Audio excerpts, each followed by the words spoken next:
ఎక్సరా గ్రంథము, పరిశుద్ధ గ్రంథము వారు బైబిల్ ప్రతి ఒక్కరూ తెరవాలండి.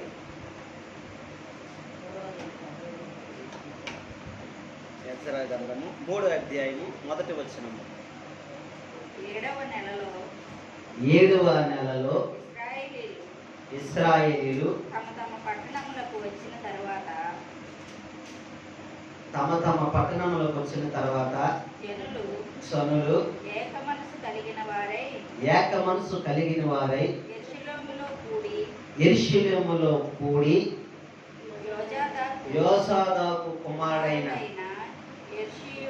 యేషువాయును యాజకులైన అతని సంబంధులను సైత్తయేలు కుమారుడైన చెరుబెబెలును అతని సంబంధులను లేచి దైవజనుడైన మోషే నియమించిన ధర్మశాస్త్రమునందు వ్రాయబడిన ప్రకారముగా దహన బలులు అర్పించుటకై ఇశ్రాయేలీయులు దేవుని బలిపీఠమును కట్టిరి. దేవునికి స్తోత్రాలు చెల్లిద్దాం. దేవునికి స్తోత్రాలు చెల్లిద్దాం. తలలో ఉంచినట్లయితే ప్రార్థన చేద్దాం. పరిశుద్ధుడా, ప్రేమగల తండ్రి, కృపగల మా దేవ, చదవడి లేఖన భాగాలు మీరు దీవించండి, ఆస్వాదించండి. నాలో మీరుండండి. నాలో మీరుండి వచ్చిన మీ ప్రియబిడ్డలందరితో మీరే మాట్లాడి మీ ఘనమైన శ్రేష్టమైన జీవముగల నామానికి ఘనత, మహిమ, ప్రభావములు పొందుకోమని యేసుక్రీస్తు పరిశుద్ధ నామాన్న అడిగి వేడుకుంటున్నాము తండ్రి. ఆమేన్. హల్లెలూయా, హల్లెలూయా. చదవడి లేఖన భాగాన్ని మనం గమనించినట్లయితే 7వ నెలలో ఇశ్రాయేలీయులు తమ తమ పట్టణములకు వచ్చిన తరువాత జనులు ఏక మనసు కలిగిన వారే యెరూషలేములో కూడి. తర్వాత మిగతాదంతా బలిపీఠం కట్టారని చెప్పి. అయితే పిల్లరా, ఈ ఎక్సరా కాలంలో కాకుండా ఈ యొక్క పిల్లరా మనం బైబిల్ కానీ చూస్తే పరిశుద్ధ గ్రంథాలు మనం గమనించినట్లయితే వీళ్ళందరూ ఇశ్రాయేలు ప్రజలందరూ ఎక్కడున్నారంటే యెరూషలేము నివసించేవారు.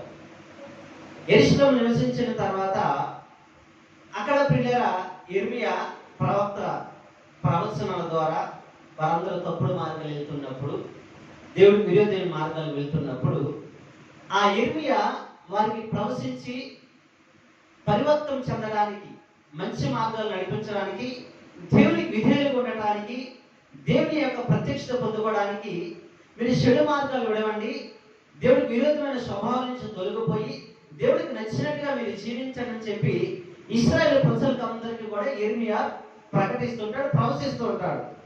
అయితే ఇశ్రాయేలు ప్రజలందరూ కూడా పిల్లరా యిర్మీయా ప్రవచనాలను తోసివేస్తారు.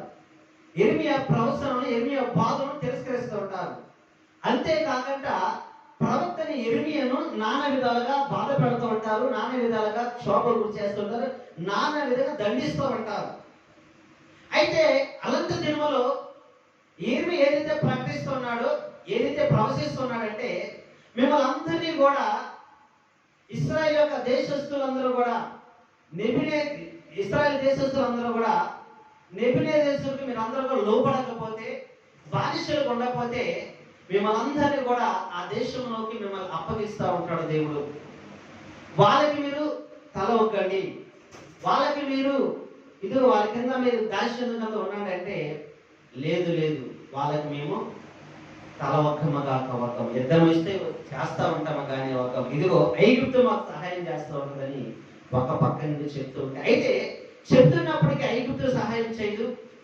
అయితే ఈలోపు నెబుకద్నెజరు ప్రియులారా దేశం మీదకి వచ్చి ఇశ్రాయేలు ప్రజలందరినీ కూడా చాలా యుద్ధ వీరులను, రాజులను, వారి కుమారులను, కుటుంబమును వారిని కూడా పిల్లారా సంహరించి యవనస్తులు ఎవరైతే పనికొస్తూ ఉంటారో అలాగే యిర్మీయా ప్రవక్తను కూడా విడిచిపెట్టి మిగతా వాళ్ళందరూ కూడా బానిసలుగా ఆ యొక్క నెబుకద్నెజరు దేశంలోకి పిల్లారా బబులోను దేశంలో తీసుకెళ్ళిపోతూ ఉంటారు. అక్కడ ఇంచుమించు 70 సంవత్సరాల తర్వాత మళ్ళీ యిర్మీయా ద్వారా ప్రవచించిన తర్వాత, ఇది 70 సంవత్సరాల తర్వాత మళ్ళా కూడా మీకు విడుదల వస్తుంది, వెళ్తాది, మీ దేశంలోకి మీరు వెళ్తారు అనుకున్నప్పుడు అప్పుడు ఎక్సరా కాలంలో ఎప్పుడండి మనం చదువుకున్న 7వ నెలలో ఇశ్రాయేలీయులు తమ తమ పట్టణంలో వచ్చిన తరువాత, ఎప్పుడు వచ్చిన తర్వాత అండి ఇశ్రాయేలీయులు ఎక్కడ ఉన్నా మొదట ఎక్కడ ఉండేవారంటే పిల్లలు బానిస దేశంలో, ఐగుప్తులు కాదు, నెబికుల దేశంలో ఉండేవారు, బబులోనులో ఉండేవారు పిల్లరా. అక్కడ బానిసలు ఉండిన తర్వాత పిల్లరా అక్కడి నుంచి ఎక్కడికి వచ్చారంటే ఇప్పుడు తమ తమ పట్టణం ఇశ్రాయేల్ దేశంలోకి వచ్చారు. తమ తమ పట్టణంలోకి వచ్చిన తర్వాత పిల్లరా ఇప్పుడు అందరూ కూడా జనులందరూ ఏక మనసు కలిగిన వారు యెరూషలేములో కూడుకున్నారు. ఎలాంటండి ఏక మనసు అంటే ఈరోజు మీతో మాట్లాడుతున్న మాట ఏక మనసు కలిగి అంటే ఒకటే మాట, ఒకలే నాయకుడు, ఒకరు చెప్పింది వేదాంతం, అందరి మాట ఒకటే మాటగా ఉండి ఏది చేసినా ఏది చెప్పినప్పుడు ఒక మాట తీసుకొని వారు ఏక మనసులు కలిగి కూడుకున్నారంట. దేవుని స్తోత్రాలు లేదా? దేవుని కూడుకున్నారంటే బలిపీఠం కట్టడానికి, దేవుని కూడుకున్నారంటే దేవుని స్తుతించడానికి, దేవుని కూడుకున్నారంటే దేవుని బలు అర్పించడానికి. ఎందుకంటే 70 సంవత్సరములు ఇదిగో బానిసలు ఉన్న 70 సంవత్సరాల వేదన, దుఃఖము, శ్రమ, కష్టం అనుభవించాము కాబట్టి దేవుడు గొప్ప విడుదల ఇచ్చాడు. శిథిలమైపోయిన దేశంలో, పడగొట్టబడిన దేశంలో, కూలబడిపోయిన దేశంలో మళ్ళీ తిరిగి దేవుని యొక్క మందిరాన్ని పునర్వైభవంతో నిర్మించి ఆయన కోట గోడలు కట్టి మళ్ళీ బలు అర్పిస్తూ బలిపీఠం కట్టి బలు అర్పించడానికి వాళ్ళందరంట ఏక మనసు కలిగి కూడుకున్నారంట. దేవునికి స్తోత్రాలు లేదా? హల్లెలూయా. ఈరోజు సంఘము కూడా ఏం కూడుకోవాలి? మనం అందరం కూడా ఏక మనసు కలిగే ఉండాలి. ప్రార్థన అమ్మనంటే ఏం చేయాలి? సేవకుడు చేస్తే ఏం చేయాలి? అడుగుతాడు, కుదురుతుందా కుదరదా అమ్మా నేను అడుగుతా ఉంటాడు. 10 మంది కుదిరి ఒక్కరికే నాకు కుదరదని అంటే ఎలాగా? మనం కూడా ఏం చేయాలి? కుదుర్చుకోవాలి, ఏక మనసు కలిగి ఉండాలి. అంతేగాని వేరే స్వభావాలు ఉండకూడదు. అంటే ఉన్న వాళ్ళందరూ కూడా ఒకటే మనసు లేదండి, మేము వస్తామండి దేవుని శుద్ధిస్తామంటే ఏక మనసు లేదండి, మేము రాలేదు, వాళ్ళు వస్తారు వాళ్ళే చేస్తారండి, మా వల్ల కాదండి అంటే విరోధం, స్వభావాలు వేరుగా ఉన్నాయి. అంటే ఏక మనసు కలిగి ఉండాలి సంఘమంతో కూడా. దేవుని స్తోత్రాలు లేదా? ప్రభువైన యేసుక్రీస్తు వారు మరణించి పునరుద్ధరణ లేచి ఇశ్రాయేలు ప్రజలు 40 దినాలు కనబడి సంచరించి అనుభవం అయిపోయిన తర్వాత మేడగదిలో ఇంచుమించు 110 దినాలు ప్రార్థన చేస్తున్నారు. 8 దినాలండి ఉపవాసం నుండి ప్రార్థన చేస్తున్నారు. 10 దినాలు కడుపులు కాలిపోతుంది, మండిపోతుంది, ఆకలి చంపేస్తుంది. ఎవరు కాలే ఉన్నారు ప్రార్థన? దేవుడు మాట్లాడట్లా, దేవుడు ఆలకించట్లేదు, దేవుడు ఆత్మ రావట్లా. కానీ ప్రియులారా వాళ్ళందరూ ఏకస్వరంతో, వారి మనసులు ఒకటి ఏకభావంతో, ఎవరు కాలు శుద్ధిస్తే ఎవరు కాలు ఏకభావంతో శుద్ధిస్తుంటే, ఏక మనసులు అయితే శుద్ధిస్తుంటే అప్పుడు పరిశుద్ధాత్ముడు అగ్ని వలె వాళ్ళు దర్శించాడు. దేవుడికి స్తోత్రాలు లేదా? హల్లెలూయా. దేవుడికి ఎవరైతే ఇష్టం అంటే పిల్లారా విడివిడిగా ఉండటం ఇష్టం కాదు, ఆయనకి జతగా ఉండటం ఇష్టం. ఒంటరిగా ఉండి ఆదామును చూడలేకే జతగా చేశాడు. విడివిడిగా ఉంటే ఒంటరిగా చేసేవాడు ఆయన. కానీ ఒంటరిగా ఉండాలని ఇష్టం లేదు దేవుడికి, జతలుగా ఉండటం ఆయనకి ఇష్టం. దేవుడికి స్తోత్రాలు లేదు. అయితే ఏక మనసు కలిగి ఉండి ఎలా ఉండాలండి? కుటుంబం అంతా ఏక మనసు కలిగి ఉండాలి. ఒక పనిలో కుటుంబం అంతా కూడా ముగ్గురు ఒక మాట మాట్లాడితే ఇంకో మాట మాట్లాడకూడదు. ఏం చేయాలి? ఏకీభవించాలి. ఏం చేయాలండి? నువ్వు అడిగి పక్కన కూర్చోకూడదు, నాకు నచ్చలేదు మీరు వెళ్ళనని చెప్పి నువ్వు తగాదా పెట్టకూడదు, నువ్వు గొడవకూడదు. ఏక మనసు కలిగి ఉంటే దేవుడు ఆశీర్వదిస్తాడు. ఏక మనసు లేకుండా చూస్తే పిల్లరా ఏబేలు కయ్యలు ఇద్దరు అన్నదమ్ములు, ఒక తల్లి తండ్రికి పుట్టినటువంటి వారు అన్నదమ్ములు. ఒక అతనేమో గొర్రెలు కాస్తున్నాడు, వ్యవసాయం చేస్తున్నాడు, దేవుని సన్నిధికి వెళ్ళి బలు అర్పించాలి. ఇప్పుడు ఇద్దరు అన్నదమ్ములు ఏం చేయాలి? అన్నయ్య కయ్యను అన్నయ్య మన ఇద్దరం దేవుడి సన్నిధికి వెళ్తున్నాం కాబట్టి దేవుడి దగ్గరికి ఏం తీసుకెళ్దాం అన్నయ్య? పొట్టేలు తీసుకెళ్దామా లేదా వ్యవసాయంలో తీసుకెళ్దామా అని చెప్పి ఏం చేయాలి? ఇద్దరు మాట్లాడి ఏక స్వభావం రావాలి. వారిద్దరు మాట్లాడుతూ ఏక స్వభావం లేక ఎలా ఉన్నారంటే పెడమొక్క ఉంటారు. వారు కలిసి వెళ్ళేది దేవుడి సన్నిధికే బలి అర్పించడానికి. కానీ ఏక మనసులకు రాపోసరికి ఈయన మంద కాసి మంద గోడలో వాడు తీసుకెళ్ళాడు, ఆయన వ్యవసాయం చేసేది వాడు తీసుకెళ్ళాడు. ఇప్పుడు పిల్లారా స్వభావాలు వేరైపోయి ఇప్పుడు ఏమైందంటే ఏబేలు బలి అర్పించబడి దేవుడికి శ్రేష్టమైన ఉంది, కయ్యను బలి ఏమైందంటే శ్రేష్టమైనది. ఎందుకు? ఏక మనసు ఉంటే ఇద్దరు సంతోషపడేవారు, ఇద్దరు బలి దేవుడు అర్పిస్తే ఇద్దరు కూడా ఇద్దరు బలి ఏకంగా ఒకటే అర్పణ తీసుకొస్తే దేవుడు ఇద్దరు ఏం చేసేవాడు? ఆస్వాదించేవాడు, దీవించేవాడు, కృపలు వదిలింప చేసేవాడు. అలాంటిది వేరు వేరు స్వభావాలతో ఇద్దరు వచ్చారు, వేరు వేరుగా అర్పించారు. ఇప్పుడు ఒక దేవుడు ఏదైనా ఒకటే కదా. పరుగు పందెంలో వెళ్తా ఉంటాం 10 మంది, ఒక ప్రైజ్గా ఫస్ట్ ఉంటుంది, 100 ప్రైజ్లు ఉంటాయి, 10 మంది ఉంటాయా? అన్నదమ్ములు అందరూ 10 మంది అన్నదమ్ములే. 10 మంది అన్నదమ్ములు, ఇంకో 10 మంది అన్నదమ్ములు కాబట్టి ఫస్ట్ ప్రైజ్ పెట్టారు. 10 మంది ఏం చేసుకోవాలి? First prize, second prize, third prize, 10 మంది 10 ప్రైజ్లు 3 ఉంటాయంట. అరే 10 మంది మనం అన్నదమ్ములేం కాబట్టి మనమే పాల్గొంటున్నాం కాబట్టి ఫస్ట్ ప్రైజ్ ఎవరికి రాగాలి? ఏ పెద్దోడు నీకు రావాలి, ఏ చిన్నోడు నాకు, ఏ నీకు తెలియదు నేను మధ్యలో నాకు, అలా కాకండి. ఏం చెప్పాలి వాళ్ళు? ఎవరు పొంది పెడతారు వాళ్ళకే రావాలి కాబట్టి నేను పరిగెడతాను, అలా కాకుండా ఫస్ట్ ప్రైజ్ మనం 10 మంది కొట్టాలి. 10 మంది ఒకే పరుగు పరిగెడదాము, 10 మంది ఒకేసారి తాగుదాము. ఫస్ట్ ప్రైజ్ మనం అందరం తీసుకుందాం అంటే ఎవరికి వస్తుంది? దేవుని స్తోత్రాలు లేదా? 10 మందికి వస్తుందంటే ఒకరికి వస్తుందా? 10 మందికి వస్తా ఉంటారు. అవునంటారు కదా? అంటారండి. లేదు, ఎవరు స్వభావాలు, ఎవరు మతం వాళ్ళు, నేను పరిగెడతాను, ఎవరి కాలో పరిగెడతానంటే ఒకలే పుచ్చుకుంటారు. మిగతా సెకండ్ వేస్తారు, మీకు ఏడుగురు ఏం చేస్తారు? కుట్ర పడుతూ ఉంటారు, పగ పడుతూ ఉంటారు, కోపం తీసుకుంటూ ఉంటారు. అయ్యా నన్ను తోసేసావు, నన్ను నెట్టేసావు, నన్ను అక్కడ పట్టుకున్నావు, నేను అక్కడ జారిపోయాను. అవునంటారు కదా? అంటారండి. వాళ్ళు ఏది పెడతారు? ద్వేషం పెడుతుంది, కోపం, పగ, కక్ష.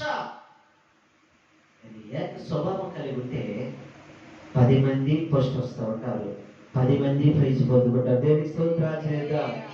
ఏ పేరు కయ్యోనికి ఏమి లేదంటే పిల్లరా, ఏక మనసు కలగలేదు వాళ్ళకి. దానివల్ల వేరు వేరు ఆత్మను తీసుకొచ్చారు. అంతేకాదు పరిశుద్ధ గ్రంథంలో మనం చూడగలుగుతాం, అబ్రహామును మనం చూడగలుగుతాము. అబ్రహాము దేవుడు పిలుచుకున్నాడు. అబ్రహాము తమ్ముడైన లోతు అబ్రహాంకి ఏమవుతుందంటే కుమారుడు అవుతూ ఉంటాడు. ఆ కుమారుని కూడా తన కుమారుడుగా చూసుకుంటూ ఉంటాడు. అబ్రహాము తన కుమారుని, అబ్రహాము తమ్ముడైన కుమారుడు చచ్చిపోతాడు. నాహోరు చచ్చిపోతుంటే పిల్లరా, నాహోరు ఏం చేస్తాడు? నాహోరు కొడుకుని లోతు వెంబడ వస్తాడు, అబ్రహాం వెంబడ వస్తాడు. అబ్రహాం వెంబడ వచ్చినప్పుడు ఇద్దరు ఏక మనసు కలిగి ఉన్నారు. ఎక్కడికి వెళ్ళినా ఏకాత్మ కలిగి ఏ పని చేశారు? కలిసి చేశారు. చాలా బాగుంది. కనాను వచ్చారు పిల్లరా, పచ్చని ప్రదేశం చూశారు. దేవుడు విస్తారంగా ఇద్దరు దీవించాడు, ఆస్వాదించాడు. పంట పొలం సరిపోవట్లేదు, ఆ స్థలం సరిపోవట్లేదు, వాళ్ళ పశువులు కానీ వాళ్ళ గొర్రెలు మందలను సరిపోవట్లా. ఇప్పుడు లోతుకి ఏం పుట్టింది? అమ్మో, మా పెద్దనాన్న దగ్గర పిల్లలు లేదు, అసలు లోతుకి ఏమైనా పెద్దనాన్న పిల్లలు ఏమి అనుకొని ఉండిపోవాలి. ఏం పుట్టిందంటే, మా పెద్దనాన్ని నేను కొడుకున నా మంద కూడా లాగేసుకుంటాడు, నా సంపద కూడా లాగేసుకుంటాడేమో, నేను ఇక్కడ ఉండను కాకుండా నా పెద్దనాన్న కంటే నాకు కూడా తక్కువేం లేదు, పెద్దనాన్న తగ్గట్టుగా నేను ఉన్నాను, ఆయనకి ఎంత ఉందో నాకు అంత ఉంది, పెద్దనాన్న నీతో ఉండను, ఇదిగో నేను వేరైపోతాను చెప్పి వేరే అయిపోయాడు. లాస్ట్కి ఏమయ్యాడు పిల్లరా? నాశనాల్లో కొట్టుకుపోయాడు. అయితే ప్రార్థన ద్వారా నాశనాల్లో మళ్ళీ అబ్రహాము ప్రార్థన చేయడం వచ్చింది. అంటే కుటుంబం చిన్న భిన్నం అయిపోయింది. వేరు అవటం ద్వారా మనం చూడగలుగుతాం. ఇంకా పరిశుద్ధ గ్రంథంలో తల్లిదండ్రులు ఇద్దరు అన్నదమ్ములు. ఎవరికి? ఇషాక్, రెబెకా. ఇద్దరికి తల్లిదండ్రులకి ఇద్దరు కుమారులు. కలవలు ఎవరెవరు? ఏషావు, యాకోబు. తల్లిదండ్రులు ఇద్దరు ఏం చేయాలి? ఒకే విధంగా ప్రేమించాలి, ఒకే విధంగా చూడాలి. తల్లి ఒకడు బొమ్ము, తండ్రి ఒకడు లేదు. తండ్రి ఇచ్చినప్పుడు ఏం చేయాలి? అన్నదమ్ములు చెరువుకు 10 ఇవ్వాలి, చెరువుకు 100 ఇవ్వాలి, చెరువుకి 500 ఇవ్వాలి. అవునంటారు కదంటారండి. పంచినప్పుడు కూడా ఏం చేయాలి? వీడికి 5 ఎకరాలు, ఆడికి 5 ఎకరాలు, వీడికి 2 ఎకరాలు, ఆడికి 1 కిలో, ఆడికి 1 కిలో, ఆడికి 3 ఎకరాలు, 7 ఎకరాలు ఇచ్చారు అనుకోండి, వాడు ఏం చేస్తాడు? కత్తి పట్టుకుని వస్తాడు. అవునంటారు కదంటారా? ఆడు కత్తి పట్టుకుని ఆడికి ధైర్యం జాలిపోతే ఇంకో 10 మందిని వేసుకొని వస్తాడు. మా అన్నయ్య మా నాన్న నాకు దూరం చేశాడని చెప్పాడు. ఆ 10 మంది కూడా రాబడి అర్ధరాత్రి బాగా పడుకున్నప్పుడు చూస్తాడు, ఒక బండే చేస్తాం. ఇప్పుడు జరిగేదంత అదేగా. ఏక మనసు లేకపోవడమే కదా, ఏక స్వభావం లేకపోవడం, వాళ్ళ మనసులు కలగపోవడమే కదా. ఇక్కడ కూడా చూస్తే ఏమైంది? ఇషాకు, రెబెకా కూడా ఏం చేయాలి? మాట్లాడుకొని ఇద్దరు ఉండేది కుమారులు కాబట్టి ఆశీర్వాదాన్ని ఎవరికి ఇవ్వాలి? శరీరాన్ని పంచాలి. కానీ ఇషాకు నాకులా తిండిపోతుంటుంది, మాంసం కూడా తీసుకొస్తే నేను ఆశీర్వదించేస్తాను ఆయన అని చెప్పి ఏషావుతో చెప్పాడు. తల్లి ఊరుకుంటుందా? పక్కనే ఉండి విన్నది, అమ్మో దీవులని అడిగించేద్దంట. మా ఆయనకి నేను ఎలా వంటే నాకు తెలుసు కాబట్టి, కుమార నీ నుండి పెడతా, నీకు ఎందుకు, నువ్వు వేసి ఏ షాపులోకి వెళ్ళి యాకోబు వెళ్ళి ఆ దీవులన్నీ పొందుకొని లోపు ఏసాపు యాటకి వెళ్ళాడు, అరణ్యకి వెళ్ళి యాట తీసుకొచ్చాడు, వండేసాడు, సక్కరైన గుమ్మగూర లాస్ట్ వచ్చింది. అప్పుడే తినేనా అని కూర్చున్నాడు, కూర్చొని సక్కరంగా కూర్చున్నాడు. వీళ్ళు మళ్ళీ ఆయన తెచ్చాడు. ఇంకా అరగలా ఏసాపు వచ్చి వండేసి తీసుకొచ్చాడు. తండ్రి గారు ఏటాడి మాసం వచ్చాడు, ఇప్పుడే కానీ వచ్చావు, నేను ఎప్పుడు వచ్చాను, ఇప్పుడే వచ్చాను, మరి ఇప్పుడు తీసుకొచ్చింది ఎవరు, ఇప్పుడు ఇచ్చింది ఎవరు? అమ్మో నేను మోసపోయినాను. కానీ వెంటనే ఏసాపు కోపం వచ్చేసింది, రగిలిపోయాడు. నన్ను మోసం చేసేసి తమ్ముడు నా దీవులన్నీ పొందుకొని కత్తి పట్టుకున్నాడు. ఆయన ఎక్కడికి వెళ్ళిపోయాడు? 20 సంవత్సరాలు మామయ్య లాభాన్ దగ్గరికి వెళ్ళిపోయాడు. ఎక్కడికి వెళ్ళిపోయాడు? దేని కారణం ఏంటి? ఏక మనసు లేకపోవడము. సంఘంలో కూడా ఏం కావాలి? ఏక మనసు కావాలి. సంఘం ఆశీర్వదించబడాలన్నా, దీవించబడాలన్నా ఏక మనసు కావాలి. నీ కుటుంబం ఆశీర్వదించబడాలి, నీ కుటుంబం దీవించబడాలన్నా ఏక మనసు కావాలి. దేవుని స్తోత్రాలు చేద్దాం. అయితే పిల్లలు 70 సంవత్సరాలు బానిసలు ఉన్నారు, 70 సంవత్సరాలు బరువులు మోసారు, 70 సంవత్సరాలు వ్యాధులు అనుభవించారు, కష్టాలు అనుభవించారు. ఇప్పుడైతే వారి పట్టణాలకు వచ్చేసారు. మందిరం ఒకటే, యెరూషలేము ఒకటే, దేవుడు ఒక్కడే. వారిని ఆరాధించడానికి పిల్లలు బలిపేటగా అందరూ ఒక్కడే కూడుకున్నారు. కూడుకొని అంటే వాళ్ళు ఏం చేస్తున్నారు? పిల్లల ఏక మనసులై చదవండి 7వ నెలలో ఏక మనసు కలవారై యెరూషలేములో కూడుకొని చాలు యెరూషలేములో కూడుకొని 2వ వచనం లాస్ట్ చదివితే ఇశ్రాయేలు దేవుడి బలిపీఠమును కట్టేది. దేవుడి స్తోత్రాలు చెల్లిద్దాం. ఏక మనసు కలిగి ఇశ్రాయేలు అంట బలిపీఠం కట్టారంట. దేవుడి స్తోత్రాలు చెల్లిద్దాం. ఏక మనసు కలిగితే ఒక కుటుంబాన్ని కట్టగలుగుతాం. ఏక మనసు ఉంటేనే ఒక ఇల్లు కట్టగలుగుతాం. ఏక మనసు ఉంటేనే ఒక మందిరం కట్టగలుగుతాం. ఏక మనసు ఉంటేనే ఏదైనా చేయగలుగుతాం. దేవుడి స్తోత్రాలు చెల్లిద్దాం. లేకపోతే ఏమీ చేయలేం. అయితే ఏక మనసు కలిగి మనం ఉంటే దేవుడి యొక్క దీవులు ఎలాగుంటాయి? కొన్ని మాటలు చూద్దాం. దేవుడి స్తోత్రాలు చెల్లిద్దాం. పరిశుద్ధ గ్రంథం జెఫన్యా గ్రంథము 3:9.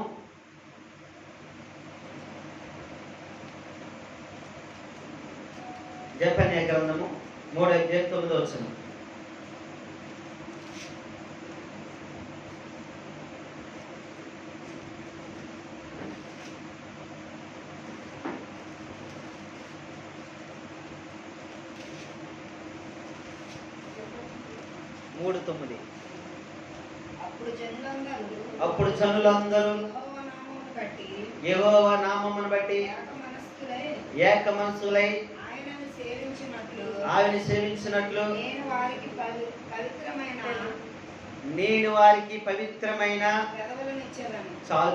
దేనికి స్తోత్రాలు లేదా? ఇంకొకసారి చదవండి. అప్పుడు జనులందరూ యెహోవా నామమును బట్టి ఏక మనసులై ఆయనను సేవించినట్లు నేను వారికి పవిత్రమైన పదవులను ఇచ్చాను. దేవునికి స్తోత్రాలు చెల్లిద్దాం. ఏమి చేయండి పిల్లరా? పవిత్రమైన పెదవులు ఇచ్చాడంట. ఆ కింద ఉంటది, చెదిరిపోయిన వారై నాకు ప్రార్థన చేయు నా జనులు. చాలు పిల్లరా, చెదిరిపోయారు. ఒకప్పుడు చెదిరిపోయినప్పుడు ఏముంటది? గుళ్ళు ఉంటది, కపటం ఉంటది, నోటి నిండా దుర్భాషలు ఉంటాయి, నోటి నుండి అపవిత్రమైన మాటలు ఉంటాయి, పెదవుల నుండా ఏముంటదండి? పాపము శాపంతో ఉంటే. అయితే వారందరూ ఎలా ఉంటున్న ప్రశ్న పిల్లరా, జనులందరూ యెహోవా నామమును బట్టి ఏక మనసులో, ఎవరి నామం బట్టి? మనుషుల నామం బట్టి కాదు, శక్తుల నామం బట్టి కాదు, రాజు రప్పల నామం బట్టి కాదు పిల్లరా, యెహోవా నామం బట్టి. దేవునికి స్తోత్రాలు లేదా? ఆ నామమే పవిత్ర నామం, ఆ నామమే పరిశుద్ధ నామం, ఆ నామమే పాపము లేని నామం. దేవునికి స్తోత్రాలు లేదా? హల్లెలూయా. ఆ నామమే ప్రభు యేసుక్రీస్తు వారి పిల్లరా. ఆ నామములో కూడుకుంటే అందరూ దేవుడు ఏమిస్తాడండి? దేవుడు ఇస్తారంట పవిత్రమైన పదవులను. దేవునికి స్తోత్రాలు లేదా? మన పదవులు ఏముంటది? గుడ్డిలేని మాటలు ఉంటాయి, అపవిత్రమైన మాటలు ఉంటాయి. మన పెదవులు ఏముంటాయండి? చెడిపోయే మాటలు, ఇతరులు చెడిపోయే మాటలు ఉంటాయి, మనకు తోలనాడే మాటలు ఉంటాయి, అనేకమైన మాటలు ఉంటాయి. దేవుని నామాన్ని కూడుకొని, దేవుని నామాన్ని కూడుకొని ప్రార్థన చేస్తే శుద్ధిస్తంట. ఆయన ఏం చేస్తాడంటే పిల్లరా, పవిత్రమైన పదవులను, పవిత్రమైన మన హృదయాలు ఇస్తాడు. దేవుని స్తోత్రాలు లేదా? అంతే. పదవులు పవిత్రపరిస్తే శరీరం అంతా కూడా పవిత్రమే, ఉదయం అంతా కూడా పవిత్రమే. దేవుని స్తోత్రాలు లేదా? హల్లెలూయా. బొగ్గును చూసారు ఎప్పుడైనా? బొగ్గు చూడలేదండి? తెల్లారితే వేస్తారు అదే కండి. ఏం బొగ్గు చూసారు? బొగ్గు బొగ్గు రాతి బొగ్గు, కర్ర బొగ్గు. అది ముందు చివరే కదా రాసుకుంటుంది, తర్వాత రాసుకుని అది అంత ఎర్రగా అయిపోతుంది. దాంట్లో ఎక్కడ కూడా దుమ్ము కానీ ధూళి కానీ అంతే ఎర్రగా కనబడుతుంది. అంటే డస్ట్ ఉన్న ధూళి ఏమైపోతుంది? మాడిపోతుంది, కాలిపోతూ ఉంటుంది. పరిశుద్ధంగా పవిత్రంగా నిప్పులాగా ఉంటా ఉంటుంది. మన పెదవులను కూడా పవిత్రపరిస్తే మన శరీరం అంతా పవిత్రంగా. దేవునికి స్తోత్రాలు చెల్లిద్దాం. హల్లెలూయా. ఏక మనసు కూడి ప్రియులారా అని సేవిస్తేనే, ఏక మనసు కూడి పవిత్రని మాట్లాడి పవిత్రంగా శుద్ధిస్తేనే ఏక మనసు కలిగి ఈ రోజు ఇప్పుడు మనం కూడుకున్నంత ఏక మనసు ఉండబట్టి ఇక్కడ కూడుకున్నాం.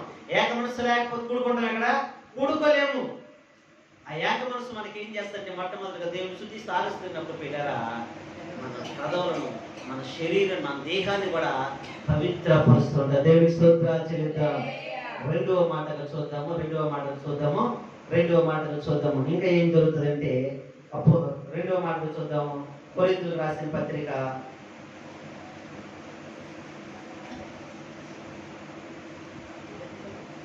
1 కొరింథీయులు 1:10. సహోదరులారా మీరందరూ ఏకభావముతో మాట్లాడాలని మీలో కక్షలు లేక ఏక మనసుతోను ఏక తాత్పర్యముతోను మీరు సన్నిధులై ఉండవలనని మన ప్రభు అయిన యేసుక్రీస్తు పేరట మిమ్మల్ని వేడుకొనుచున్నాను. దేవునికి స్తోత్రాలు లేదా. హల్లెలూయా.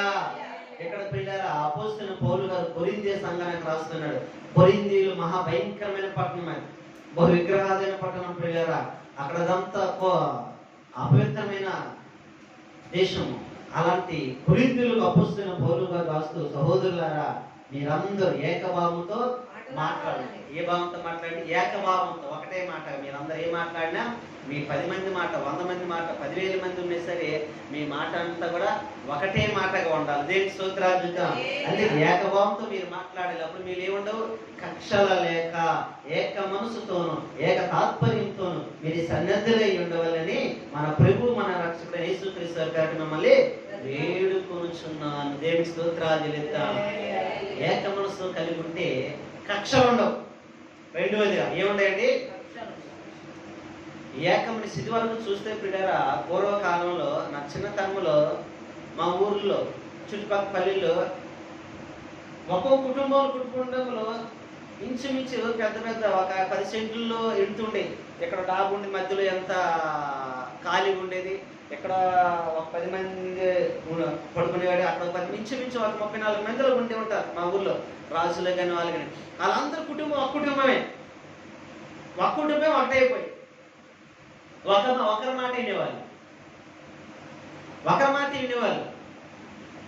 ఉన్నాయి, 20 మంది ఉన్నాయి, 30 మంది ఉన్నాయి సరే ఒకరి మాట వినేవాళ్ళు. అలాగా మా ఊర్లో ఒక 5 కుటుంబాలు నేను చూసాను. ఇప్పుడు కూడా వారి ఇల్లు అలాగే ఉన్నాయి. రాజులు ఉన్నాయి, నాయుళ్ళు కూడా అలాగే ఉన్నాయి, రెడ్లు కూడా అలాగే ఉన్నాయి. వాళ్ళు ఎప్పుడు కూడా ఇప్పుడు లేరు. అలాగా ఇప్పుడైతే లేదు. అప్పుడు చిన్న వయసులో ఉండేవారు. అంటే కక్షలు ఉండేవి కాదు. మరి 50 మంది 10 మంది ఉండే సరే ఒక పొయ్యి ఉండేది పెద్దది, ఒక్కడు ఉండే పొయ్యి గట్ట వేరే చోట ఇంకేముండేవి కాదు. మళ్ళీ వాళ్ళు విశ్రాంతి తీసుకోవాలంటే అక్కడ విశ్రాంతి తీసుకుంటే వచ్చి అక్కడ మళ్ళీ భోజనం కూడా అక్కడే చేసేవారు. ఒక్కరి మాట వినేవాళ్ళు, మళ్ళీ ఎవరు మాట్లాడేవారు కాదు. ఆ మాటే శాసనం. అలాగే వారి కుటుంబం ఇంచుమించు 150-200 ఎకరాల వరకు పొలం ఉంది. ఇప్పటికి కూడా ఉంది పొలం. మరి ఇప్పుడు ఎవరు పంచుకుంటారు నాకు తెలియదు, కానీ నాకు తెలిసినప్పుడు కక్షలే ఉండేవి కాదు. ఎప్పుడు తినాలి అయిపోతుంది. ఏక మనసు ఉండట్లా, ఏక తాత్పర్యం ఉండట్లా. ఏక మనసు లేకపోతే కక్షలు వస్తాయి, విరోధాలు వస్తూ ఉంటాయి. కుటుంబాలు ఆస్వాదించబడదు, కుటుంబం దీవించబడదు, మనం పవిత్రంగా ఉండలేవు. మన ఏక మనసు లేకపోతే మన మీద శత్రువు దాడి చేస్తాడు. మనం కూడా అపవిత్రమైపోతాం, పవిత్రంగా ఉండలేము. ఏం చేస్తాడండి అపవాది? ఇప్పుడు కూడా ఏం చేస్తాడంటే 10 మంది ఉన్నాడు అనుకో, ఈ సింహం కూడా రాదు. నువ్వు విడివిడిగా ఉన్నావు అనుకో, నేను నక్క కూడా వచ్చి నీ మీద ఏం చేస్తానంటే దౌర్జన్యం చేస్తాను. అంటే 10 మందిని నువ్వు ఉన్నావు అనుకో, పెద్ద అధికారి కూడా నేను చేయడు. నువ్వు ఒంటరిగా ఉన్నావు అనుకో, ఎందుకు పనికి రాలేనోడు కానీ వీడికి వచ్చి మాట్లాడతావు. కారణం ఏంటి? నువ్వు వేరేగా ఉన్నావు, వేరే స్వభావం నీలో ఉందని చెప్పి. 10 మంది కలిసి ఉన్నారు అనుకో, వాడి గుండెలు కొట్టుకుంటాయి అక్కడ రావడానికి దగ్గరికి. అధికారులు వచ్చి రావడానికి కొట్టుకుంటాను నీ దగ్గరికి. ఎందుకంటే 10 మంది ఒకటే మాట పడితే మళ్ళీ మన మీద మళ్ళీ మనం లెగమే అని చెప్పి భయపడతా ఉంటాడు. హల్లెలూయా. అందుకే తండ్రి, కుమార, పరిశుద్ధాత్మ దేవుడు ముగ్గురు ఏకాత్మ కలిగి ఉన్నారు, ఏక మనసు కలిగి ఉన్నారు, ఏక తాత్పర్యం కలిగి ఉన్నారు. దేవుని స్తోత్రాలు. మనము ఏక మనసు కలిగి ఉంటే మన కుటుంబానికి పిల్లరా ఎవరు భయపెట్టలేరు. మన మధ్యలో ఎవరు సొరబాడు, శత్రువు బొలుగు పడుతూ ఉంటది. ఎందుకంటే నీ బలము చూడండి పిల్లరా, శాంతి ఉంటుంది కదా. ఒక గడ్డి పరకను ఏం చేస్తాం, ఊరికే తెంపేస్తాం. ఒక 4 గడ్డి పరకల కోసం తెంపగలవు నువ్వు. ఎందుకని? కలిసి శక్తి బలం ఉంటుంది కాబట్టి. అదే గడ్డి పరకలు ఇంకో 4 కలిసి అనుకోండి, ఏం చేస్తే తెలుసా, రాతిని కట్టుకుంటే ఆ రాతిని లాక్కుంటూ వచ్చేస్తాయి. అదే ఒకటి కట్టండి, దాన్ని కట్టామనుకోండి, గడ్డి పరకలు తెగిపోతూ ఉంటుంది. నువ్వు ఎన్నిసార్లు కట్టు అక్కడ వెళ్ళి లాగలేవు, తెగిపోతుంది. 10 మంది లాగం అనుకోండి, ఊరికే వచ్చేస్తుంది. హల్లెలూయా. 10 మంది నువ్వు కలిసి ఉన్నావు అనుకో, కుటుంబం కలిసి ఉందనుకో, నువ్వే పని చేసినా నీ విజయం ఉంటుంది. నువ్వు దేంట్లోకి వెళ్ళినా నీకు విజయం వస్తూ ఉంటుంది. ఎందుకంటే 10 మందిలో 10 రకాల చదువుకునే జ్ఞానం కలిగినట్టు ఉంటారు. నిన్ను ప్రోత్సహిస్తూ ఉంటారు, నేను బలవంతులు చేస్తావు, నేను నిలబెడతా ఉంటావు, నువ్వు నిలబడాలి చెప్తూ ఉంటారు. దేవుని స్తోత్రాలు. లేదా అలా ఉంటేనే కక్షలు ఉండవు. లేకపోతే కక్షలు, తారతమ్యాలు, తగాదాలు, జగడాలు మనల్ని కించపరుస్తాయి, అపవిత్రంగా మార్చేస్తాయి. కక్షలు లేకుంటుంటే ఏక మనసుతో ఉంటే రెండుగా ఏమంటే కక్షలు మనలోకి రావు. దేవుని స్తోత్రాలు చేద్దాం. ఏక మనసు కలిగి ఉంటేనే కక్షలు మనకు రావు. ఏక మనసు మనకు లేకపోతే అనుకోండి, ఏకమించి స్వరం మనకు లేదనుకోండి, కక్షలు వచ్చేస్తూ ఉంటాయి. దేవుని స్తోత్రాలు చేద్దాం. చూద్దాం. 3వదిగా అపోస్తల కార్యాల గ్రంథము 2వ అధ్యాయము 46వ వచనం.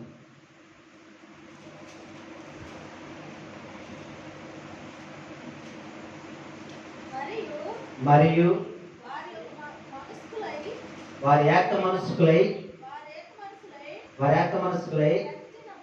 ప్రతిదినము దేవాలయములో తప్పక కూడుకొనుచు, ఇంటింట రొట్టె విరుచుచు, దేవుని స్తుతించుచు, ప్రజలందరి వలన దయ పొందిన వారైన. దేవుని స్తోత్రాలు లేదా.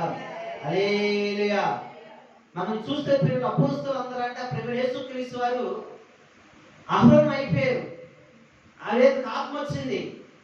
అయితే ఆత్మ వచ్చిందని చెప్పేసి నేను అభిషేకించబడ్డాను కదా, దేవుని ఆత్మ నా మీద ఉంది కదా, దేవుడి అభిషేకం నా మీద ఉంది కదా, అయ్యా నాతో స్వస్థత జరుగుతున్నాయి, నేను మాట్లాడితే 1000 మందులు బాప్తిసం పొందుకుంటున్నారు, నేను మాట్లాడితే ఇదిగో పుట్టి కుంటివాడు లెగిసి నిలబడ్డాడని చెప్పి అపోస్తలులైన పేతురు కానీ, యోహాను కానీ, యాకోబు కానీ, దాంట్లో ఉన్న 11 మంది శిష్యుల పిల్లలు ఎవరు కూడా ఎవరి దారిలో చూసుకోలేదు. వారి మీదకి అభిషేకం వచ్చినప్పుడు వారందరూ అంటే ఏమయ్యారండి పిల్లరా, వారు ఏక మనస్కులై ఉన్నారు. వారు ఏక మనస్కులై ఉన్నట్టు ఏం చేశారండి పిల్లరా, వారంట దేవుని ప్రతిదినము దేవాలయంలో తప్పుగా కూడుకొనుచు, ఇంటింట రొట్టె విరుచు, దేవునిని స్తుతించుచు ప్రజలందరి వలన దయ పొందుతున్నారు. దేవుని స్తోత్రాలు లేదా. హల్లెలూయా. మనలో ఏం చేస్తారు తెలుసండి, కుటుంబాలు అన్నదమ్ములు ఉన్నారు అనుకోండి, చిన్నప్పుడు బాగానే ఉంటారు. వాడికి ఉద్యోగం వచ్చిందంటే ఇంకా నన్ను వేరు చేసేయండి, నేనే ఉండను మీ దగ్గర, నేను మీ దగ్గర ఉన్నాను కాబట్టి ఉండను, నా ఉద్యోగం నా కుటుంబం నాదే అంటా ఉంటాడు.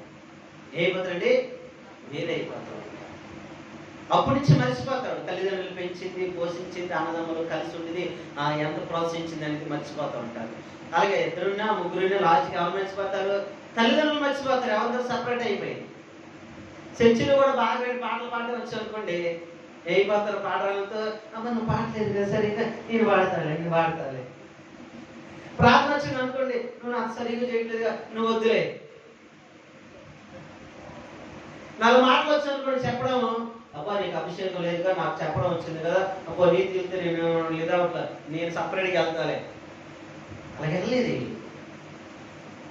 అభిషేకం, దేవుడి అభిషేకం ఉంటే పేతురు మాట్లాడితే 3,000 మంది ఒకసారి బాప్తిజం తీసుకుని, ఒకసారి 5,000 మంది తీసుకున్నారు. పేతురు, యోహాను ఒక చోట, అయ్యా మాకు ధనం లేదు, బంగారం లేదు, వచ్చిన వైడి లేదు, మాకు కలిగి ఉన్నది ఏంటంటే యేసు నామం కలిగి ఉంది కాబట్టి ఆ నామం నీకు ఇస్తున్నాము, ఆ నామం లేచి నిల్చో అంటే పుట్టి గుడ్డివాడు లేచి నిల్చున్నాడు. ఇలా దేవుడికి స్తోత్రాలు లేక ఆ అభిషేకం ఉందని చెప్పి ఏమైపోవాలి, సపరేట్గా వెళ్ళిపోవాలి. వాళ్ళు ఏం చేయాలి, సపరేట్గా వెళ్ళిపోయి మీరు మాతో కలవాలి, మీ అభిషేకం లేదు, మీరు ఎక్కడ ఎవరిని కూడా పుట్టుకుంటూ లేపలేదు, మాట్లాడలేదు, దెయ్యాలు వదలట్లేదు, మాకు వద్దని అనలేదు వాళ్ళు. ఏక మనసుకులై అంటే దేవుడు స్తుతిస్తూ ఆరాధిస్తూ ఇంటిని రొట్టిస్తుంటే దయ పొందుకున్నారు వాళ్ళు. దేవుడికి స్తోత్రాలు లేదా. ఈరోజు నీ మీద దయ కలగాలి, నీ కుటుంబం మీద దయ కలగాలంటే, సంఘం మీద దయ కలగాలంటే ఏక మనసు కలిగి ఉండాలి, ఏక స్వభావం కలిగి ఉండాలి. అయ్యో నేను అభిషేకించబడ్డాన్ని దీవించి ఆత్మ పొందుకున్నాను, ఆత్మవరాలు ఉన్నాయి కాదు ప్రియులారా. ఈరోజు సేవకులైన చాలా మంది యూట్యూబ్లో తెల్లారితే నేను అభిషేకం పొందుకుని, నాకు ఆత్మ ఉంది, నా సిద్ధాంతం నాది, నాది అని చెప్పి అందరూ కూడా విమర్శలు చేసుకుంటున్నారు. కానీ అందరం కలిసి ఏ నామం ఆరాధిస్తున్నాము, ఏ నామం కనపరుస్తున్నాం, ఏ నామం సూచిస్తున్నాం అంటే ప్రభు యేసుక్రీస్తు నామమే. అందరూ కలిసి ఉన్నప్పుడు ప్రజలు దయ పొందుకున్నారు. ఈరోజు ప్రియులారా, సేవకులైనా సంఘ విశ్వాసులైనా ఏం చేయాలంటే, దేవుడి ఆత్మ అభిషేకంలో ఉన్న, దేవుడి ఆత్మలో ఉన్న పాటలో మనకు బాగా వచ్చిన, ప్రార్థన మనకు వచ్చిన, దేవుడి యొక్క అభిషేక తైలంతో మనం నింపబడినప్పటికీ మనం ఏమైపోవాలంటే సంగమగా ఏక మనసు కలిగి ప్రభువును స్తుతిస్తూ ముందుకెళ్ళిపోతుంటే ప్రజల యొక్క దయ మనం పొందుకుంటాం. దేవునికి స్తోత్రాలు చెల్లిద్దాం. హల్లెలూయా. మన మీద దయ కలగాలంటే పిల్లరా ఏక మనసే మనం కలగాలి. ఎంత ఆస్తి పాస్తులు ఉన్నా కొంతమంది ఏం చేస్తుంటారండి, మా ఊళ్ళో సాయిబులు ఉండేవారు. మొదటి ఇల్లు ఉండేది సాయిబులు ఉండేవారు. అప్పుడు మేము కొంచెం మా ఊర్లో మా ఇల్లు కొద్దిగా పర్వాలేదు, వాళ్ళకి ఏమి ఉండే కదా, మేకలు ఉండేవి. తెలుగు సాయిబులు అంటారు కదా, వాళ్ళకి బుద్ధి కొట్ట రాదు, భాష రాదు, మేకలు ఉండే పిల్లరా. పొద్దుగూపితే మా అందరికి అచ్చమ్మా గింజేవా అనుకుంటారు, అచ్చమ్మా తడు వీయవా అనుకుంటారు, అచ్చమ్మా కొంచెం ఏదో అనుకుంటారు. మా దగ్గరికి కానీ పక్కన ఇంకెవరి దగ్గరికి కానీ ఎలాగొచ్చారు, మా ఇంటి దగ్గర కూడా అలాగే వచ్చారు, ఇంటి దగ్గర కూడా అలాగే వచ్చారు. తర్వాత రాను కుమారుడు ప్రయోజకుడు అయ్యాడు, పోలీసు చౌక్ వచ్చింది ఫైర్ స్టేషన్లో. అంతేనండి, ఇంకా మీరెవరో మాకు తెలియదు, మాట్లాడడం మానేశారు అసలుకి. ఈ రోజునే మాట్లాడడం మానేశారు అసలుకి. అప్పుడు వారు గింజుకు వచ్చారు, బియ్యానికి వచ్చారు, పప్పుకు వచ్చారు, ఉప్పుకు వచ్చారు, తిరిగి ఇచ్చే దినాలు లేవు కొన్ని అయితే. అన్నీ ఎప్పుడైతే వచ్చింది అసలుకి నువ్వెవరో నాకు తెలియదు అసలుకి, అలాగైపోయారు. అంటే తెలుగు శాంతి ఉందని కానీ అంటే కొంతమంది ధనం కలిగితే ఏం చేస్తారంటే మర్చిపోతుంటారు మనుషులు. పిల్లలు నీకు ఏది ఉన్నా ఏది కలిగినప్పటికీ నువ్వు దేనికి తీసుకెళ్ళలేవు. పైకి నువ్వు తీసుకెళ్లాల్సిందంతా తీసుకెళ్ళేదంతా కూడా నువ్వు చేసిన మంచి ఉంటేనే అది నువ్వు తీసుకెళ్ళవు. ఇక్కడ చెప్పుకుంటారు, నువ్వు చెడ్డ పనులు విరోధ భావాలతో ఉండి నీ గురించి ఎవరు మాట్లాడుకోరు. నువ్వు ప్రజలకు ఏదైనా చేసి వారి హృదయాలు నువ్వు గెలుచుకుంటే నేను గుండెలో పెట్టుకొని 10 కాలాల పాటు చెప్పుకుంటూ ఉంటారు. కానీ పిల్లరా, ధనం కలిగింది, ఐశ్వర్యం కలిగిందని నువ్వు వేరే స్వభావంతో ఏక మనసు లేకుండా దూరం వెళ్ళిపోయి పురుగును చూసినట్టు ఏం చూసినట్టు చూసావు అనుకోండి, నువ్వు దయ పొందుకోలేవు. దయ పొందుకోవాలంటే నీకు లేనప్పుడు ఎలాగ ఉన్నావో ఉన్నప్పుడు కూడా అలాగే ఉండాలి. లేనప్పుడు ఎవరితో కలిసి మెలుస్తున్నావో, నీకు ఐశ్వర్యం కలిగినప్పుడు అదే అందరితో కలిసి మెలుస్తుంటే నీకు దయ కలుగుతూ ఉంటుంది. అప్పుడు వాళ్ళు చెప్తారు నీ గురించి, నువ్వు చెప్పవసరం లేదు. ఏమంటారంటే నా స్నేహితుడు, నా మిత్రుడు, నా మిత్రురాలు, నా బంధువురాలు, నా దగ్గర ఏమీ లేదు, ధనం లేదు, ఐశ్వర్యం కట్టుకోవడం సరే, వస్త్రాలు తినడానికి లేకపోయినా సరే, నా ఫ్రెండ్, నా స్నేహితురాలు ధనవంతురాలు, ఐశ్వర్యవంతురాలు అయినప్పుడు వాళ్ళ ఇంటికి వెళ్తే నన్ను ఎలా చూస్తా తెలుసా? ఒక తండ్రిలా చూస్తా, తల్లిలా చూస్తా, అక్కలా చూస్తా, తమ్ముడిలా చూసుకోండి, నన్ను ఎంతో ఆదరిస్తూ ఉంటది. ఎక్కడ చెప్తారంటే ఇల్లు చోటలో చెప్తూ ఉంటారు.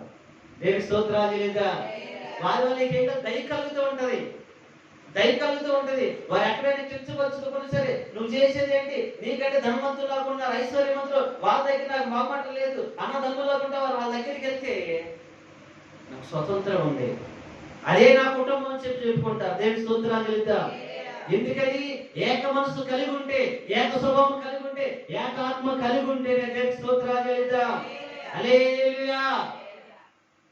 ఏక మనసు కలిగి ఉంటే పిల్లలు దయ పొందుకుంటారు. ఏక మనసు లేకుండా నీకు ధనం కలిగింది, ఐశ్వర్యం కలిగింది, వాహనాలు కలిగింది, రే ఏ బ్రాంచెస్ చూడు, ప్రతి ఇంట్లోకి వెళ్ళి ఆడుకో. ఏక మనసు కలిగి ఉంటే ఏముంటుందండి? ఐశ్వర్యం, దయ పొందుకుంటాం. దయ, ప్రజలు ఒక దయ మన మీద ఉండాలి, దేవుడి దయ మన ఉండాలంటే ఏక మనసు కలిగి మనకు ఉండాలి. దేవుడి స్తోత్రాలు చేద్దాం. ఆ ఏక మనసు కుటుంబాన్ని మనం ఏం చేస్తుంటే అనేక మంది దగ్గర దయ కలుగుతుంటది. నీకేది ఉన్నప్పటికీ, ఐశ్వర్యం ఉన్నప్పటికీ, లేదు దేవుడి సన్ని ఆత్మ ఉన్నప్పటికీ, ఏ వరం ఉన్నప్పటికీ కూడా, పాటలు పాడే వరం ఉన్నా, ప్రార్థన చేసే వరం ఉన్నా, ఆరాధన చేసే వరం ఉన్నా, నలుగురికి మంచి మాట చెప్పే వరం ఉన్నప్పటికీ నువ్వు ఏం చేయాలంటే నలుగురితో మమైకమైపోవాలి. ఏమిపోలండి? నలుగురితో కలిసిపోవాలి, నలుగురు ఐక్యపరచు, నలుగురితో సమానంగా ఉండాలి, తారతమ్యాన్ని ఉండదు, వ్యత్యాసం చూపు కాదు, నీ లోపల ఏమి ఉండకూడదు? కుళ్ళు కుతంత్రాలు ఏమి ఉండకూడదు, తారతమ్యంలో ఉండకూడదు, హెచ్చు తగ్గులో ఉండకూడదు. పిల్లరా, ఏక స్వభావంతో ఉంటే దేవుని యందు నీకు ఏం కలుగుతుంటే దయ కలుగుతూ ఉంటా. దేవునికి స్తోత్రాలు చేద్దా. హల్లెలూయా. ఎస్తేరు మీద రాజు దయ కలగడానికి కారణం ఏంటి? ఎస్తేరు పిల్లరా మొర్దెకై దగ్గర ఉన్నప్పుడు ఒకేలాగా ఉంది, మొర్దెకై నుంచి అహరోసు యొక్క రాజ్యంలోకి వెళ్ళింది, అక్కడికి వెళ్ళినప్పుడు ఒకేలాగా ఉంది. ఎలాగుందండి? అక్కడికి వెళ్ళినప్పుడు శమ్యుడికి అప్పు చెప్తే, అయ్యా నీవు ఏ విధంగా నన్ను రెడీ చేస్తావు ఆ విధంగా నేను రెడీ అవుతాను, నాకు నేను చేసుకోను, నా తండ్రి దగ్గర నేను ఎలా ఉన్నాను, మొదటి నేను అలాగే ఉన్నాను, మా తండ్రి ఏం చెప్పినా అదే చేస్తాను, ఇక్కడ కూడా నీకే నేను అప్పు చెప్పుకుంటాను, నువ్వు ఎలా వెళ్ళమంటే రాజు నేను అలాగే వెళ్తాను. అయితే రాజు దగ్గరికమ్మా వచ్చి వడి వెళ్తాను, నచ్చి వెళ్తాను, నువ్వు ఎలాగ ఉన్నావు అలాగే మంచి వస్త్రాలు ధరించుకున్నావు అంతే పిల్లగా. అలాగే వెళ్తే దేవుని స్తోత్రాలు. వృత్తి మీద దయ కలగడానికి కారణం ఏంటంటే బోయజ్ ధనవంతుడు, ఐశ్వర్యవంతుడు, భక్తి కలిగినట్టు వాడు. కారణం ఏంటి? అత్తకాడ అక్కడ ఉండేటప్పుడు పిల్లగా భర్త ఉన్నప్పుడు ఒకలాగా ఉంది, భర్త లేకున్నప్పుడు ఒకలా ఉంది, తర్వాత అక్కడి నుంచి వచ్చినప్పుడు కూడా ఒకేలాగా ఉంది. అత్తకి ఏ పని చెప్తే అక్కడి నుంచి, భర్త ఉన్నప్పుడు ఏ పని చెప్తే ఆ పని చేసింది, అక్కడి తన సొంత ప్రదేశంలో అత్త దగ్గరికి వచ్చింది, తన సొంత వచ్చేసరికి పిల్ల అక్కడ కూడా ఏ చెప్తే ఆ పని చేసింది. కానీ ఏక స్వభావంతో ఉంది, మాటకి ఎదురెళ్ళ. ఒకలాగా ఉందంటే తన మాటని తీయలేదని మాట అర్థం. అర్థం ఏంటండి? మాటకు లోపడ్డ, ఒకటే మాట కొనుక్కోవడం, తన మాట తన అత్త మాట ఒకటే మాట, మొద్దుకై మాట ఎస్తేరి మాట ఒకటే మాట, సొండ్రు మాట ఎస్తేరి మాట ఒకటే. ఆ మాటలు ఉండబట్టి వాళ్ళ దయ కలిగింది. దేవునికి స్తోత్రాలు చేద్దాం. ఎక్కడ కూడా పిల్లరా అపోస్తులు అందరూ కూడా కలిసి ఉన్నారు కాబట్టి ఇంటింట ఏం చేస్తున్నారంటే రొట్టె విరుస్తూ ఉన్నారంట. ప్రజలందరూ వాళ్ళకి ఏం కలిగింది? దయ కలిగింది. దేవునికి స్తోత్రాలు చేద్దాం. మీ ఇంటిలోనే అలాగే ఉండాలి, సమాజంలో అలాగే ఉండాలి, సంఘంలో కూడా అలాగే ఉందురుగాక. దేవునికి స్తోత్రాలు చేద్దాం. అలా ఉంటేనే దయ కలుగుతూ ఉంటుంది. ప్రజలు దయ కలగాలంటే సంఘంలో కూడా మనం ఏం చేయాలండి? అలాగే ఉండాలి. దేవునికి స్తోత్రాలు చేద్దాం. 4వ మాట చెప్పి ముగిస్తూ ఉంటాం పిల్లరా. అపోస్తలుల కార్యాల గ్రంథం పక్కన ఉంటుంది, 4వ అధ్యాయము 32వ వచనం. 4:32 వచనం. విశ్వసించిన వారందరూ ఏక హృదయమును ఏకాత్మయు గలవారై ఉండిరి. ఎవడును తన కలిగిన వాటిలో ఏది తనదని అనుకొనలేదు.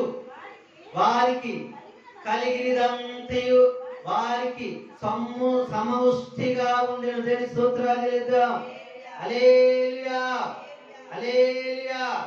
ఏంటంటే పిల్లరా ఆ కింద చాలా ఉంటాయి చదువుకుంటూ వెళ్తే, కానీ ఇక్కడ అంటే విశ్వసించిన వారందరూ ఏక మనస్సు ఏక హృదయమును ఏకాత్మ్యం గలవారి ఉండేది. ఎవరును తన కలిగిన వాటిలో ఏది తనదని వారికి కలిగినదంతయు వారికి సమష్టుగా ఉంటుంది. దేవుని స్తోత్రాలు చెల్లిద్దాం. హెచ్చు తగ్గులుగా చూడలేదంట. ఒకలేమో ఎక్కడికి వెళ్ళారంటే చూడండి మన వైపు. ఒకలేమో యెరూషలేము పట్టణానికి వెళ్ళారు, ఒకలేమో యెరికో పట్టణానికి వెళ్ళారు, ఒకలేమో బేతనీకి వెళ్ళారు, ఒకలేమో బెత్లెహేముకి వెళ్ళారు, ఒకలేమో యోధేయకి వెళ్ళారు, ఒకరేమో కపెర్నహూముకి వెళ్ళారు, ఇంకొకరు 11 మంది 11 ఊర్లు వెళ్ళారు. అక్కడికి వెళ్ళి వాడు దేవుడి సువార్త ప్రకటించారు. ఒకడేమో 10,000 ఇచ్చారు. అక్కడికి వెళ్ళి దేవుడి సువార్త ప్రకటించాడు. ఒకడేమో 5,000 ఇచ్చారు. వాడికి వెళ్ళి దేవుడి సువార్త ఇచ్చాడు, గోల్డ్ ఇచ్చాడు. వాడికి వెళ్ళి దేవుడి సువార్త ఇచ్చి కొన్ని లక్షలు ఇచ్చారు. అయితే ఈ 11 మంది పిల్లలు ఎక్కడికి వెళ్ళేప్పటికీ నానా ఎవరికి వచ్చిందంటే వాళ్ళు వచ్చినప్పుడు కూడా నాకు ఎక్కువ వచ్చింది కదా, నేను తక్కువ వచ్చింది ఎవరు అనుకోలేదు. మన ఏం చేస్తాం ఇంట్లో, నీకంటే నా చేతి ఎక్కువ కదా, ఏంటి నేను ఎక్కువ తీసుకోవద్దా అనుకోలేదండి. నా జీతం అంటే నీ జీతం అంట, నాకు ఎక్కువ కావాల్సిందే, నాకు ఎక్కువ ఇవ్వకపోతే నేను ఇంకా నీ జీతం ఏమో అని అంటారు కదా. ఏక మనసుతో ఉన్నారంట.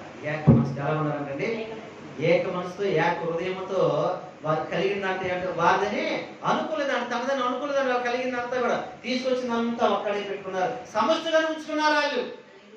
ఆ సమస్య ఉంచుకున్నారు. అదేమైతుందంటే ఒక విస్తారమైన దీనిని, ఒక విస్తారమైన ధనముల సంపద అవసరం దాంట్లో తీసుకుంటున్నారు అందరూ కలిసి. దేవుని స్తోత్రాలు చేద్దాం. హల్లెలూయా. ఇంట్లో నలుగురు ఉన్నాం అనుకోండి, వాళ్ళకి 2,000 వస్తుంది, ఒక 5,000 వస్తుంది, ఒక 8,000 వస్తుంది, ఒక 10,000 వస్తుంది. ఏం చేయాలి?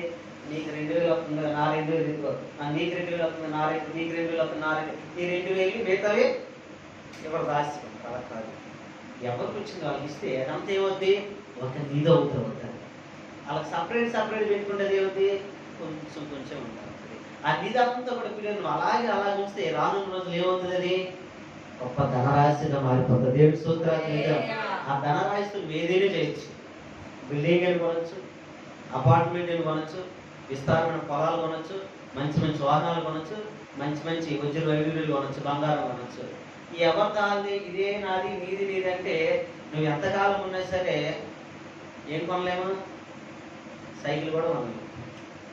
అవునంటారు కాదు. కలిసి ఉంటే పిల్లరా సమృష్టిగా ఉంటే ధనరాశిగా మారిపోతుంది. దేవుని స్తోత్రాలు చెల్లిద్దాం. హల్లెలూయా. అంటే ఏక మనసు ఏక హృదయం కలిగి ఉన్నారు. వారు కలిగింది ఏది అది అనుకోకండి, సరే అది విస్తారమైన దానిగా మార్చబడి. దేవుని స్తోత్రాలు.